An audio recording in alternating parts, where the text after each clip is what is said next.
You will hear a number of different recordings, and you will have to answer questions on what you hear. There will be time for you to read the instructions and questions, and you will have a chance to check your work. All the recordings will be played once only. The test is in 4 sections. Write all your answers in the listening question booklet. At the end of the real test, you will be given 10 minutes to transfer your answers to an answer sheet. Now turn to Test 3, Section 1, on page 72.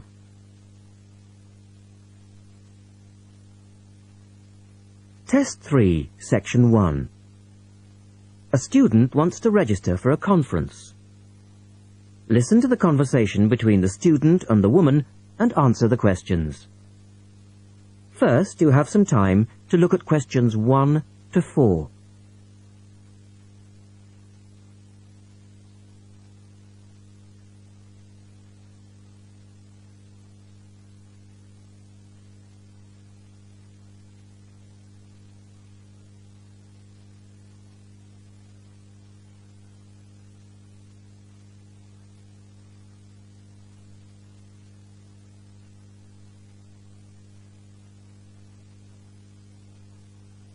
You will see that there is an example which has been done for you.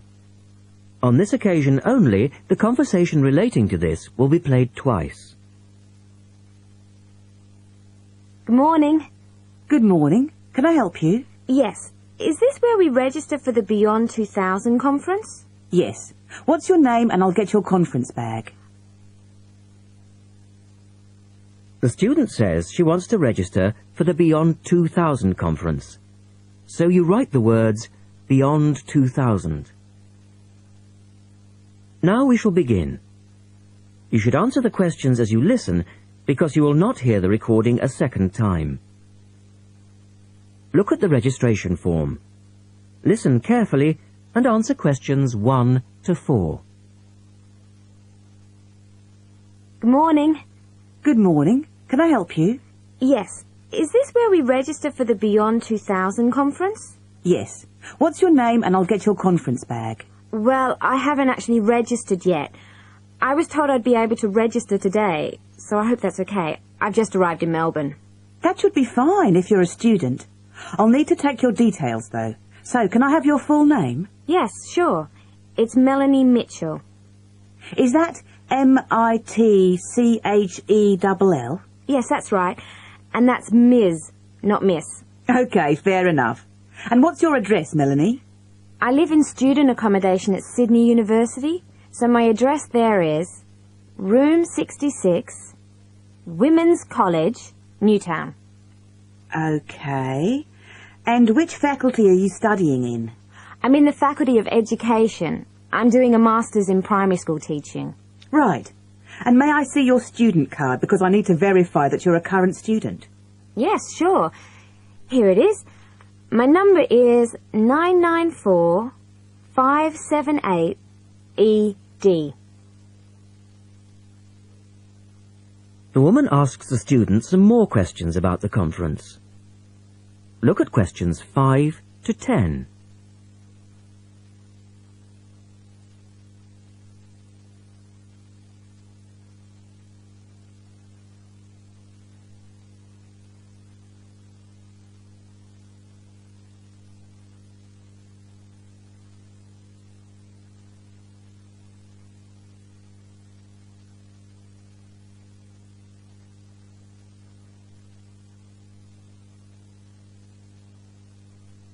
Now listen to their conversation and answer questions 5 to 10. Okay. Now, do you want to attend all 3 days? The conference runs from Thursday to Saturday. Yes, I think so, if I can afford it. What does it cost? Well, you're eligible for a student discount, which makes it $15 for a day registration or $40 for the 3 days, though it is possible to register for half a day only. I'll register for all 3 days, please. Good. Now, will you be requiring accommodation while you're here in Melbourne? Yes, I suppose I will. What's available? Well, we have several levels of accommodation. You can share a room with another student for $25 a night. Or you can have your own room but share the bathroom. I believe it's just down the corridor. That's $45. Right. Or you can have a single room with your own bathroom. I don't mind sharing a room. On second thoughts, yes, I do. I'll have my own room, but I'll share the bathroom. Right. Now, the conference fee does not include meals, though you do get tea and coffee in the breaks. Shall I put you down for lunch? That's an extra $10 a day. And there's the conference dinner on Friday night, which is $25. Oh, and what about breakfast? Hang on a minute. It's all starting to sound rather expensive. I'll have the lunch, but not the dinner or breakfast, if that's okay. Perfectly okay. Now, a couple of other things. There are a number of special interest groups organised. They're known as SIGs, and you're asked to nominate your preference. They'll take place on the Friday afternoon and Saturday morning, but they're filling up quickly, which is why you need to nominate now. Right. What are the SIGs? Well, there are 6 altogether. Let's see. On Friday you have a choice between computers in education or teaching reading skills. Or a session on catering for the gifted child. Oh, they all sound interesting. But technology in the classroom is really my area of interest, rather than reading. So I'll go for that. I can probably read up on the gifted child topic myself. Right. And then the Saturday options are a session on cultural differences, or there's music in the primary curriculum, or you could go to the one on gender issues in the classroom. Wow! Can I go to them all? They all sound fascinating. Afraid not. Well, I'm really interested in how boys and girls behave differently, even when they are very young, so I'd better opt for the third session, even though the cultural differences SIG is probably really interesting too. Right. And the music option would be interesting. And how would you like to pay? We accept most credit cards, or bank cheques, but not personal cheques, I'm afraid. Been caught out too often before. And cash, of course. We never say no to cash. I'll have to put it on my card because I don't have enough cash on me right now. That's fine. Enjoy your time here with us in Melbourne. That is the end of section 1. You now have half a minute to check your answers.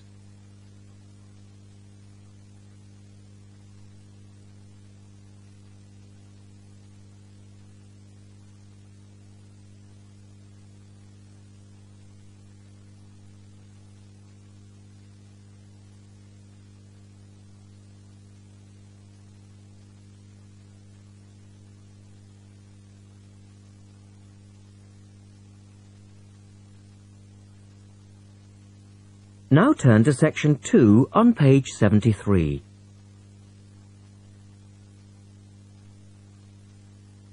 Test 3, section 2. You will hear a woman talking about a number of different beaches to a group of tourists. First, look at questions 11 to 20.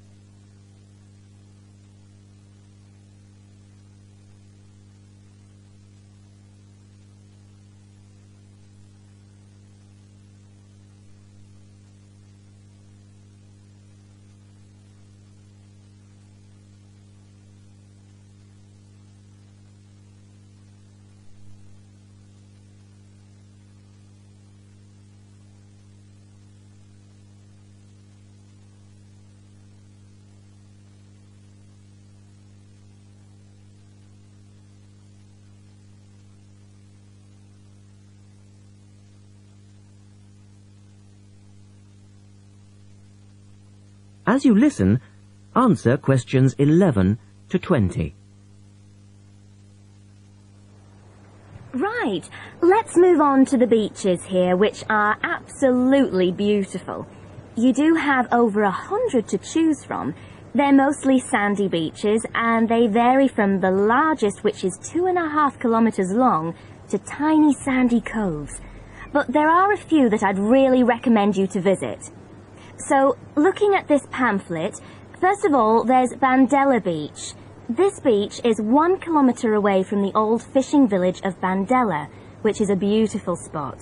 If you park in the car park behind it, there's a small path which leads down to the bay. It's very pretty because the whole beach is backed by pine trees, so it's very sheltered. The beach itself is very clean, and the water is shallow and safe. That, together with the soft sand, make it an ideal beach for children and non-swimmers. A little further round the coast, again to the east, in the eastern corner of the island, is the spectacular Dapolata Beach, which is basically a long inlet. The land around this beach is marshland. It's all marsh, and there's a stream which winds through it, and the stream goes into the sea. And the beach has lovely pale gold sand. Access to this beach is quite tricky, and not for the less energetic. You have to go down a long flight of steps, 190 to be exact. But you'll be relieved to know that there's also a road which winds down to a car parking area. When you're level with the sea, there is a handful of shops and bars, and you can hire sunbeds and umbrellas. Continuing round the island, just past the tip of Calne, is the next beach I'd suggest you visit, and this is Sanget. Why? Because there isn't a beach longer than this on the island. If you want to know, it's exactly 2.5 kilometers long, and that's a bonus because it means it never gets overcrowded. It has golden sand and clear blue water shelving into the sea. There are several beach restaurants to choose from, and water sports are available when the water is calm. But check first. This beach operates a flag system, as the sea can get rough, and you should always swim between the flags. There's a large car park which gives you easy access to the eastern end of the beach, but the western end is much quieter and more wild, as it is harder to reach. Blanaka is another popular beach, just in the northwest corner of the island. It has incredibly white sand and sparkling water. There is ample car parking here, and plenty of bars and restaurants. Blanaka has white cliffs all around it, and for those of you who'd like a little more to do than just lazing on the beach, there are caves here which you can explore in the cliffs, and you can also dive into the water from rock platforms along the side of the cove. Well, my final recommendation for today is Disador. Now, this beach isn't quite as easy to get to as the others I've talked about. It's quite a remote little beach, tucked away here next to Blanaka. You can reach Disador by a steep slope, which goes over some sandbanks. The beach itself is small and pretty, with reddish-coloured sand, and some stony areas on its eastern side. Despite being quite small, the bathing is good, and you can also go fishing here from the rocks at either side. It's a good idea to take some food and drink with you if you decide to go here, as there's only one little bar which isn't always open. So, that should give you plenty of ideas to choose from over the next 2 weeks, and if you have any further... That is the end of section 2. You now have half a minute to check your answers.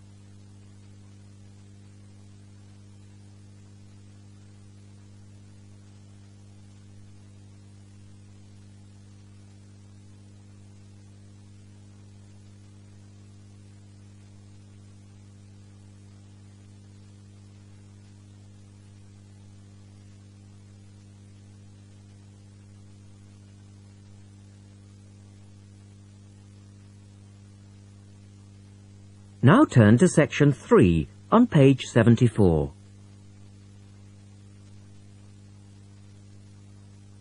Test 3, section 3. In this section, you will hear a discussion between a male interviewer and a woman who is the manager of a major bookstore. First, look at questions 21 to 24.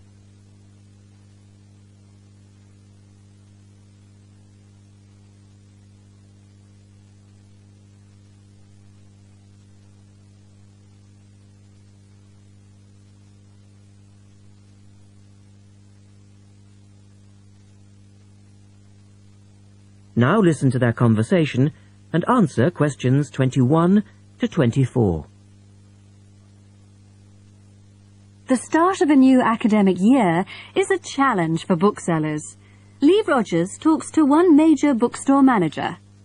Jenny Farrow, you're the manager of Dalton Books, and you sell an awful lot of books to students, don't you? Yes, we do.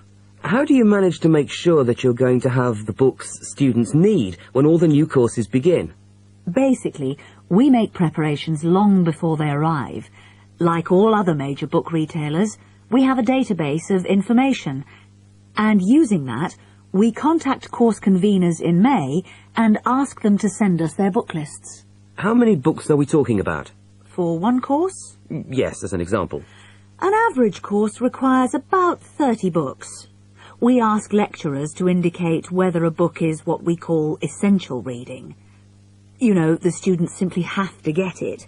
Or whether it's what they would term recommended reading. Or whether it's just a supplementary text that they tend to refer to as background reading. What about predicted buyers? It's not a perfect system, unfortunately. If a lecturer tells us that he expects us to sell 100 copies of a book, we know that we could actually sell anything from 50 to 150.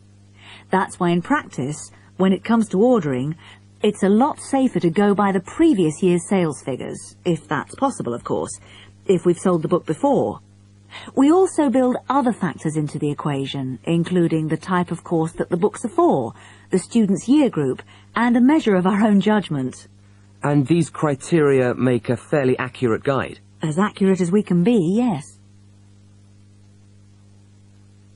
Look at questions 25 to 30.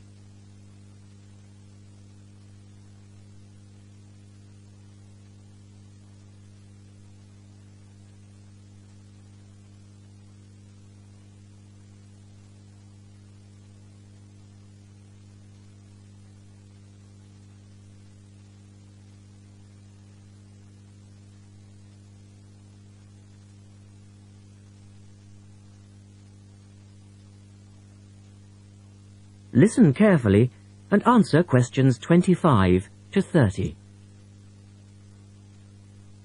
What about the publishers? Do they take an active role in promoting new books? Certainly. The academic and professional publishing market is worth about £700 million a year, so publishers go to some lengths to make sure their books are known. The standard procedure they use is to mail out catalogues to lecturers or colleges and universities. That's been the main form of promotion for years. Now, of course, they can also post details of new or revised works on websites. Some even go so far as writing individual letters to the appropriate lecturers in order to let them know what's coming up. The lecturers then contact you if they're interested? That's right. The publishers send us, the booksellers, inspection copies.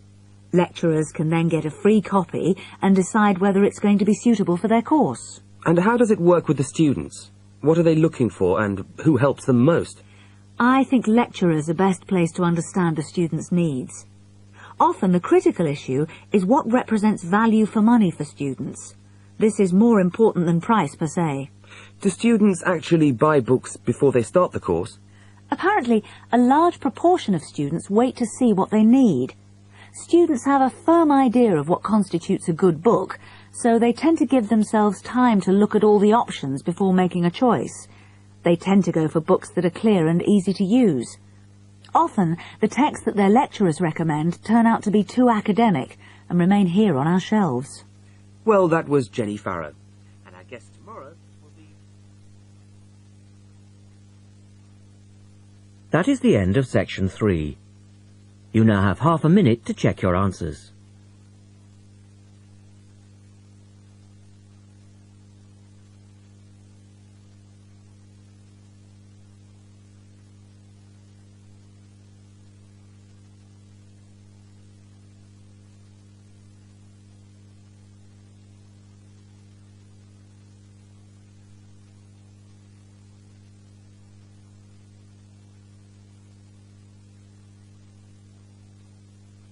Now turn to section 4 on page 75.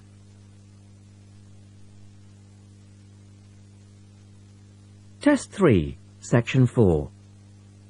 You will hear Rebecca Bramwell, an artist and illustrator, giving advice on how to get your first job or commission as an artist. First, you have some time to look at questions 31 to 35.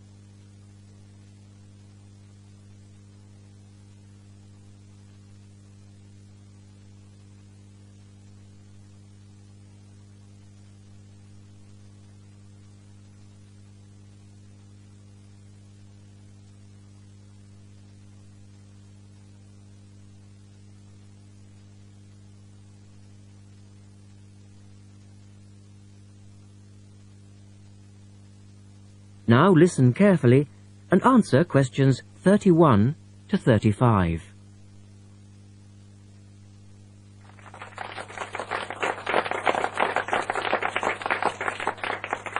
I'd like to introduce Rebecca Bramwell, an artist and illustrator who has come along today to talk to you all about getting your first job or commission as an artist. Over to you, Rebecca. Thank you for inviting me. I remember when I graduated back in 1983, I was very excited about getting my first commission. My degree was in fine art, and I'd worked long and hard to get it. I was an enthusiastic student, and I never found it difficult to find the incentive to paint. I think as a student you're pushed along by fellow students and tutors, and the driving force is there. However, when you leave college, you find yourself saying things like, I'll have one more cup of coffee and then I'll sit down to work. I hate to admit it, but I say it myself. Suddenly, it isn't finding the inspiration or getting the right paper that's a problem. It's you. In my view, there are a number of reasons why this happens. It's a real challenge making a decent living as a new artist. You have to find a market for your work. Often you work freelance and need to take samples or portfolios of your work from place to place. These experiences are common to a lot of professional people. But artists also have to bare their souls to the world, in a way. More than anything, they want praise. If people don't like what they create, then it can be a very emotional and upsetting experience hearing them say this. I began to realize that these problems were preventing me from having a career in art, and so I decided to experiment. I was a painter, but I started to dabble in illustration, drawing pictures for books, cards, and this offered me the opportunity to become more emotionally detached from my work. I was no longer producing images from the heart, but developing images for a specified subject, taking a more practical approach. I began to develop a collection of my illustrations, which I put into a portfolio and started to carry around with me to show prospective clients and employers. But it was still tricky because publishers, for example, want to know that your drawings will reproduce well in a book. But without having had any work published, it's hard to prove this. Having a wonderful portfolio or a collection of original artwork is, of course, a first step. But what most potential clients would like to see is printed artwork, and without this evidence, they tend to hold back still when it comes to offering a contract. Look at questions 36 to 40.